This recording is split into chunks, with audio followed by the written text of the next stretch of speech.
चरणं नमः विद्याप्रदायकं दीक्षामन्तरं गुरोर्वन्दे वन्दे गुरुपद पुनः पुनः। धन्य कहो उस ग्राम को जहाँ होत हरि नाम, आई के आसन लीजिए सिया सहित भगवान सियापति रामचंद्र भगवान की जय। शरणम प्रभु। परम आदरणीय हमारे आज की कथा को श्रवण करने वाले भक्त प्राणियों, हर एक बड़ों को प्रणाम, छोटों को आशीर्वाद देते हुए आप लोगों से यही नम्र निवेदन करूँगा कि आप लोग बड़े ही शांत में बैठकर की कथा की श्रवण करने की महती कृपा करें। आज वैशाख के स्नान के दिन है और आज वैशाख के स्नान की कथा होगी। कहीं भारत देश से, हमारे इंडिया से आग्रह आई है कि आज यानी छठ मैया ललाहे माता की कथा मैं कहूँ, लेकिन ये बीच में कथा नहीं रोक सकता।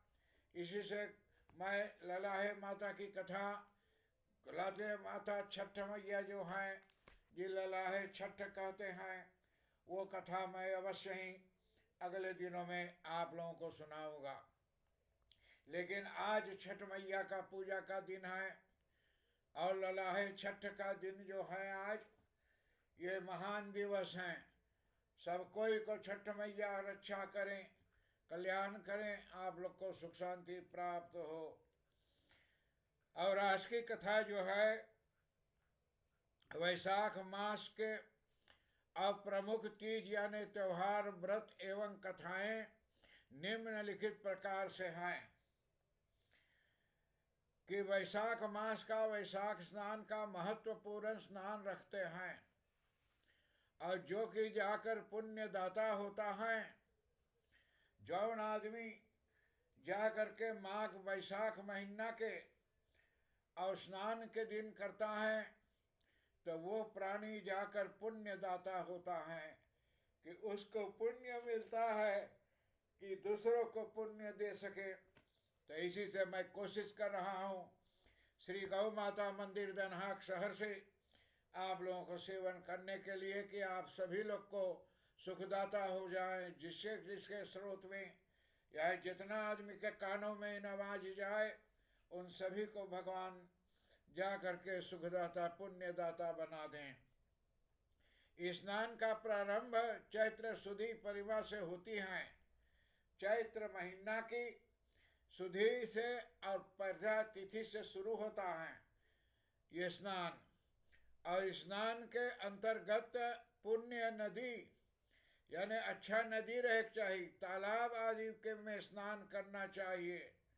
हम लोग तो हॉलैंड में दूस खोल लेते हैं, नली से पानी आता है, उसी में हम लोग नहा धो लेते हैं। लेकिन इन महीनों में, इन दिनों में पानी में जाकर स्नान करा चाहिए, समुद्र में, गंगा में, जल में।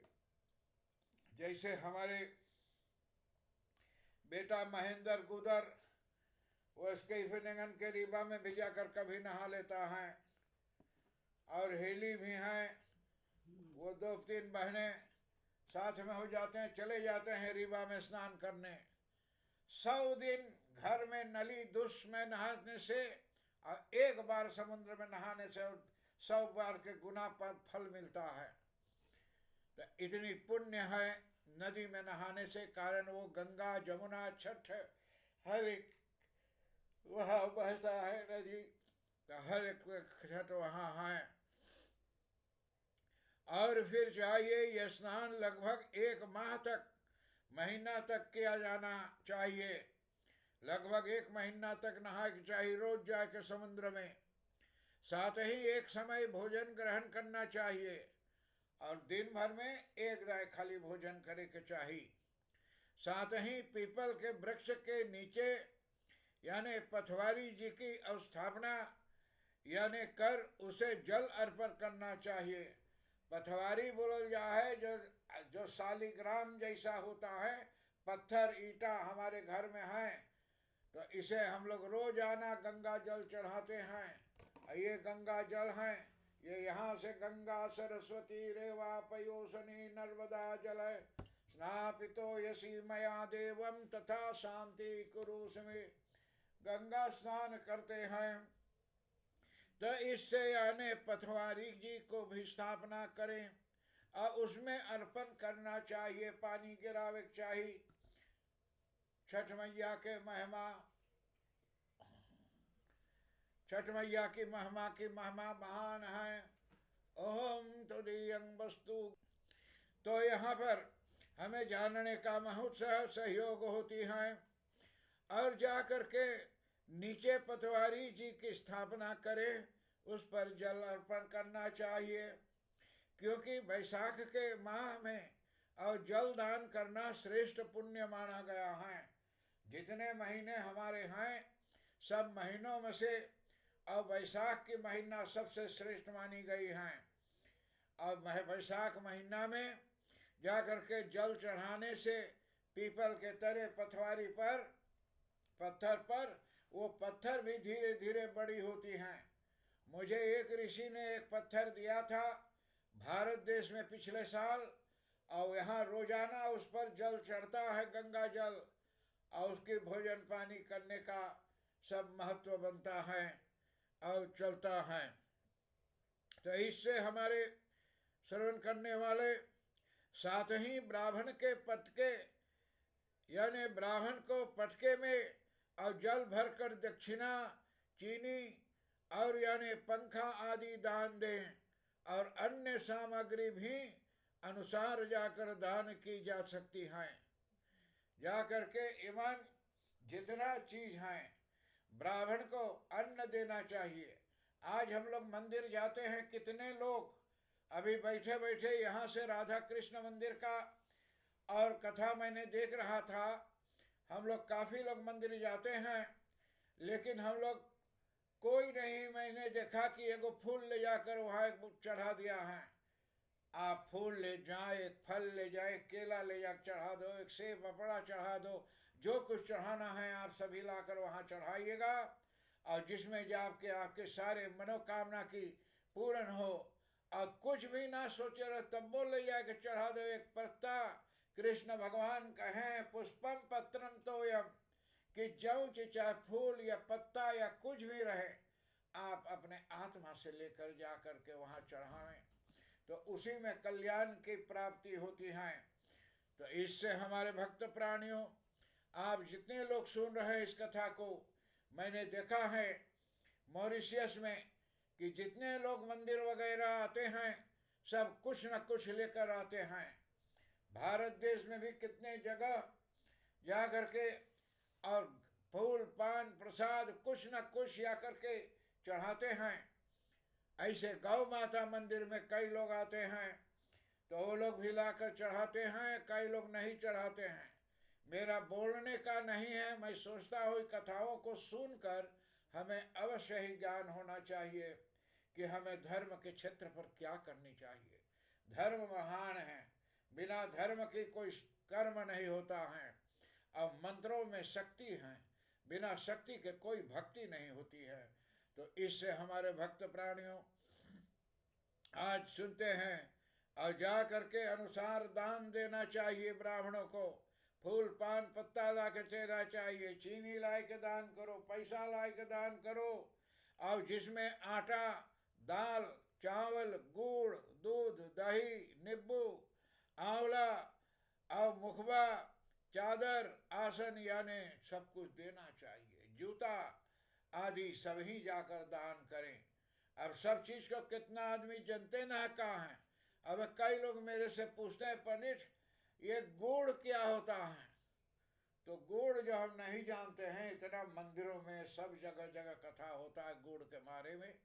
ये हमारे गन्ना यानी केन जो होता है भारत देश में, तो जा कर के उसे हौला से दक्ष में बोल जा सही करीत ओवन से जा कर के और गुड़ निकलता है, मलासी निकलता है, दारू निकलता है, तो सब कुछ उसी से बनता है, सबसे मीठी चीज केन से, गन्ना से। और जाकर के ये सब दाना क्या गए, यानी मुखरबा, चादर, चद्दर, आसन, बेदी, गद्दा, मतरास, जूता, ये सब पंडित को खरीद कर देना चाहिए, दान इत्यादि। हम लोग दान नहीं करते हैं, लेकिन हम लोग चाहते हैं कि हमें मिले, कि भगवान हमें मोई जूता मिले। और ये कल मैंने देखा जा करके और टेलीविजन में कि कोई क्या कितना है, एक ताश किन के लाया था, मेरी बेटी मालती, कहे ये बहुत महंगा वाला रहा, लेकिन कोई सस्ता में बेचता। मैं वो बैग को देखा, वो करिया बैग सारे जैसे मुर्दा पे काम धरे लायक। हम कहा ये तो 5-5 रुपया में बाजार में टंगल है करे से। बोले ये तेरे मैरक हैं। हम कहा मैरक हैं या क्या हैं, अगर जो तेरे काम में आए। आज यहाँ महंगा महंगा जूता खरीद के पहनते हैं। सूरीनाम में हमारे पलंगा भर बाइसिकल का टायर निकाल के, उसका बांती का निकाल के टायर को ठोक के उल्टा ठोक लेते हैं, चप्पल हो जाता है। और यहाँ कहता है मुझे महंगा जूता चाहिए। मेरे आजा जी जो भारत से आए थे, एक दिन चप्पल न जूता नहीं पहना था, वो खाली पैर चल रहा था सारा दुनिया भर। तो इससे बैसाख माह की नहान में, स्नान में इतना फल है। आप पानी में नहाओ तो पानी आपका नहीं है, वो गंगा है, और उसमें नहाओ तो ब्राह्मण को, पंडित को दान करो। लेकिन यहाँ हॉलैंड में दान के नाम ले तो बहुत कठिन है, हिसाब से ना रो गोली पास हो जाए सिर में ही पार से ऊपर। दुनिया भर में ऐसे बातें आते हैं। बिना दान के हमें कल्याण नहीं है। तो इससे हमारे भक्त प्राणियों, हमारे जितने लोग हैं, अभी थोड़े दिन की बात है कि हमारे मॉरिशस से एक लड़की ने एक संदेश भेजा था, सारे हॉलैंड में मैंने भेजा, वो पता नहीं मिला कि जब कहता है कि जब रामायण तो जा करके युद्ध है, उर्लक है, महान है, और रामायण कथा आने वाला बृहस्पतिवार से हर बट्ठे के दिन शाम को 7 बजे से 8:30 बजे तक गौ माता मंदिर के आंगन में रामायण की कथा होगी। जिसकी इच्छा हो आने को, आप सभी लोग आइए और कथा को श्रवण कीजिए। और इस जा करके मास में यानी पथवारी की कथा का श्रवण करना चाहिए। वो पथवारी जो हैं शालिग्राम, उनकी कथा हमें श्रवण करना चाहिए। तो आदरणीय हमारे भक्त प्राणियों, और बड़ी खुशी के साथ समय हो जाने के बाद आज की कथा यहीं पर विराम किया जा रहा है। अगले बार आप लोगों से मिलने की मैं ऐसी कृपा करूँगा। और जो लाला छत्त, ललाई छत्त का कथा है, वो कभी जरूर मैं लाऊंगा आपके सामने। और हर एक मेरे मित्रों, दोस्तों, सारे दुनिया भर, और मेरी शकीला जी को भी बहुत बहुत धन्यवाद है कि इस समय हमारे मंदिर में उपस्थित हैं। और हिल्दा प्रसादी यहाँ उपस्थित हैं मंदिर में। और हर एक बड़ों को प्रणाम, छोटों का आशीर्वाद देते हुए आप लोग से आज के लिए विदाई ले रहा हूँ। ओम शांति शांति शांति, हरिओम।